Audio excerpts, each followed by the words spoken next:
નમસ્કાર દર્શક મિત્રો, આપ સૌનું આપની પ્રિય ધાર્મિક ચેનલ પરમ આસ્થા પર હાર્દિક સ્વાગત છે।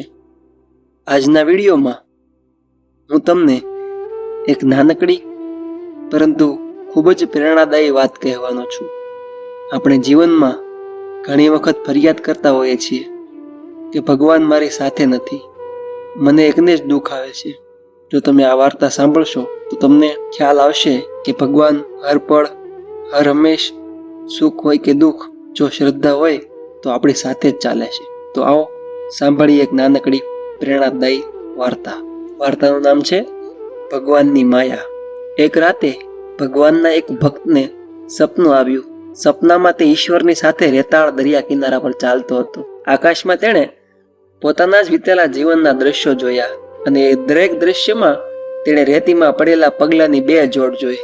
બાજુમાં ચાલતા ચાલતા તેને બે પગલાની જોડ વિશે સમજાઈ ગયું। દરેક દ્રશ્યમાં એક જોડ તેના પોતાના પગલાની હતી અને એક જોડ ભગવાનના પગલાની હતી। થોડા વખતમાં તેને વીતેલા જીવનના પાછા દ્રશ્યો દેખાયા। અરે આ શું? એમાંના ઘણા દ્રશ્યોમાં પગલાની એક જ જોડ દેખાય। વળી એણે ધ્યાનથી જોયું તો એ તેનો સૌથી મુશ્કેલીનો સમય હતો, જ્યારે તે ખૂબ દુઃખી હતો। ત્યારે પગલાની એક જ જોડ દેખાય। તેણે ભગવાનને કહ્યું, ભગવાન આવું કરવાનું? આખું જીવન મારી સાથે ને સાથે રહેવાનું તમે મને વચન આપેલું, તો મારા દુઃખના સમય દરમિયાન મને પગલાની એક જ જોડ કેમ દેખાય છે? ભગવાને હસતા હસતા કહ્યું, અરે ગાંડા, આખું જીવન હું સાથે ને સાથે જ છું।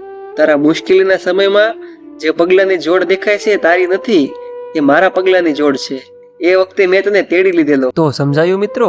શક્ય છે કે આપણા દુઃખના સમયમાં જ્યારે આપણા એકના જ પગલાં દેખાય અથવા તો એવું લાગે કે મારી સાથે કોઈ નથી, ત્યારે એવું ના સમજવું કે આ મારા એકના જ પગલાં છે। શક્ય છે એ ઈશ્વરના પગલાં હોય, ભગવાનના પગલાં હોય અને તેમણે આપણા દુઃખના સમયમાં આપણને તેડી લીધા હોય। આશા છે મિત્રો કે તમને આ વાર્તા ખૂબ જ ગમી હશે। જો તમને આ વાર્તા ગમી હોય તો લાઈક અને તમારા મિત્રો અને પરિવારને શેર કરવાનું ભૂલશો નહીં, તેમજ અમારી ચેનલ પરમ આસ્થાને સબસ્ક્રાઇબ કરવાનું ભૂલશો નહીં। આભાર।